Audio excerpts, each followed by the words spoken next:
খোয়াই জেলা হাসপাতালে গাইনোকোলজিস্টের বিরুদ্ধে মারাত্মক ভুল চিকিৎসার অভিযোগ উঠেছে। মৃত্যুর কোলে অবতীর্ণ এক যুবতী গৃহবধূ, ফলে তীব্র ক্ষোভ সর্বত্র। ঘটনার বিবরণে প্রকাশ, গর্ভধারিণী অবস্থায় এক যুবতী গৃহবধূ অনিমা তাঁতিকে চেবড়ি হাসপাতাল থেকে খোয়াই জেলা হাসপাতালে রেফার করা হয়। সেখানে খোয়াই জেলা হাসপাতালের গাইনোকোলজিস্ট অর্ঘ্যমাল্য দেববর্মা গত 7 ডিসেম্বর প্রসব যন্ত্রণা নিয়ে ভর্তি হওয়া সেই যুবতী গৃহবধূ সিজার করতে গিয়ে তার মূত্রনালী কেটে দেয় বলে গুরুতর অভিযোগ উঠেছে।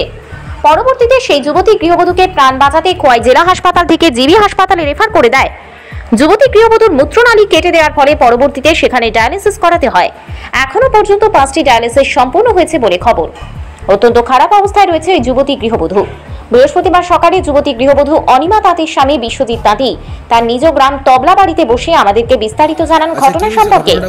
মৃত্যুর সঙ্গে পাঞ্জা লড়া সেই যুবতী গৃহবধূর স্বামী আরো জানান, তারা বিষয়টি নিয়ে ডাক্তার অর্ঘ্যমাল্য দেববর্মার বিরুদ্ধে খোয়াই থানায় লিখিত অভিযোগ করছেন।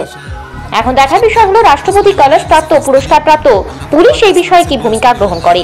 উল্লেখ থাকে, এর আগেও গাইনোকোলজিস্ট অর্ঘ্যমাল্য দেববর্মার বিরুদ্ধে এইভাবে ভুল চিকিৎসার অভিযোগ উঠেছিল। আচ্ছা, কি হয়েছে ঘটনাটা?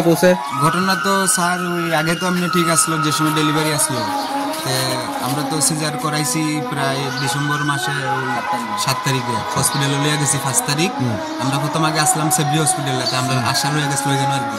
এইখান থেকে আমরা ওই কইছে তোমরা খোয়াই যাও গো, এখানে গেলে তারা কি হইব কি না ডেলিভারি এখানে হইব। তো আমরা এখানে লইয়া গেছি পরে আমরা আগে ওই ডাক্তারে দেখাইছিলাম, প্রাইভেট 2-3 বার সাইবার দেখাইছি অগ্রমূল্য ডাক্তারে। তাই না দেখে পেশেন্টের কইছে সিজার করানো লাগবে। আমরা বৃহস্পতিবারে গেছি সন্ধ্যার সময়, তাই না কইছে শুক্রবারে সিজার করানো লাগবে 10টার সময়। তো শুক্রবার সিজার করছে না, করছে শনিবারে ঠিক 2:30টার সময় সিজার করছে। তখন সিজারের থেকে তো স্যার শনিবারে সিজার হয়েছে পরে আর তো ফেঁচা হয়েছে না সারাদিন, রবিবারও সারাদিন ফেঁচা হয়েছে না। পরে আমরা সন্ধ্যার সময় ওই এফআর ফাটাইছে জিবি, তো তোমরা জিবি যাবো। সিজারের আগে ঠিকঠাক পেচ্ছাপ হইতো সবকিছু? সিজারের আগে সবকিছু খাওয়া দাওয়া পেচ্ছাপ লেপটিন এমনি সবকিছু ঠিক আছে। তাহলে কি আগে কিডনিতে কোনো প্রবলেম আসলো? না স্যার, আগে তো কিডনিতে কোনো সমস্যা আসলো না। সিজার হইছে পরে আমরা গেছি পরে জিবি ওইখানে 14 দিন পরে গিয়ে ফেচ্ছা হয়েছে। কিতা হইছে তো তোমার কি মনে হয়, কি কারণে এমন হইছে? হয়তো ওখানে কি স্যার ফেচ্ছাপের নলি কাটতে লাইছে নাকি ওখানে কেমন, আমরা তো অত কিছু বুঝি না, জানি না। তখন ডাক্তারে যেমন কই আমরাও ডাক্তারের কথা মতন আমরা লইয়া গেছি জিবি। তো জিবি যাওয়ার পরে তারা কই ডায়ালিসিস করানো লাগবো, কিডনির সমস্যা আছে। সিজারটা হয়েছে পরে দিয়া কিডনির সমস্যা হয়েছে, তখন সিজার করানো লাগবো, ওই ডায়ালিসিস করানো লাগবো। ডায়ালিসিস তারা করছে। কয়টা করছে? তারা 4-5 বার ডায়ালিসিস করছে পরে দিয়ে ওই 14 দিন পরে দিয়া ফেচ্ছাপ হয়েছে। কিডনির সমস্যা কি সিজারের আগে আসছিল? না, সিজারের আগে তার কোনো প্রবলেমই আসলো না। কোন ডাক্তার এখানে? অর্ঘ্যমাল্য কি? অর্ঘ্যমাল্য দেববর্মা।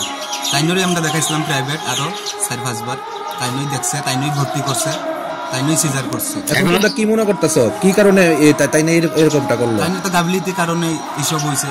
আগে তো এমনি সবকিছু ঠিক আসলো, তাইনা সিজারটা ঠিক মতন হয়েছে না। পাশাপাশি লোকও সবকিছু সবাইও কই। এই বিষয়টা নিয়ে আপনি এখন কি চান? এই বিষয়টা লই আগে তখন আমি আর কি চাইবো, আমি তখন আগে তাইনার নামে একটা, তখন আমার রুগী তো আমি চাই আগে যেমন আসলো আমার রুগী এমন হইতো স্যার। তোমরা কি থানাতে এই বিষয়টা জানাইছো? থানাতে আমরা এন্ট্রি করছি তাইনার নামে বিরোধী।